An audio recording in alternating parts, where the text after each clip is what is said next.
તમે લોકર તો બહુ બધા જોયા હશે, પણ આના જેવું લોકર તમે નહીં જોયું હોય. સૌપ્રથમ તો આમાં 3 કી છે અને આ 3 કીની સાથે લોકર ખુલે છે.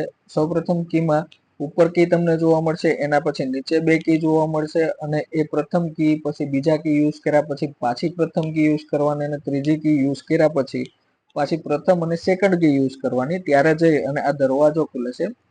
આવું તમને જો જોઈતું હોય લોકર, તો આ લોકર મળી જશે. આ ઇટાલિયન લોકર છે. 1740 નું આ લોકર છે, જે તમને ઇટલીમાં જોવા મળશે. એ સિવાય તમને આ લોકર ક્યાંય જોવા નહીં મળે. શું તમે આવું આપણું ઇન્ડિયન કોઈ પૌરાણિક લોકર અથવા તો દરવાજા અથવા તો બીજી કોઈ વસ્તુઓ તમે જોયેલી છે કે કેમ, એ જણાવજો કમેન્ટમાં. અને તમને કેવું લાગ્યું છે આ લોકર, એ પણ અવશ્ય જણાવજો. કારણ કે આ એક અદ્ભુત અને અલગ જ કારીગરી ટાઈપનું બનાવેલું છે, તો જોવામાં ઇન્ટરેસ્ટિંગ લાગ્યું મને. તમને કેવું લાગ્યું છે જણાવજો કમેન્ટમાં.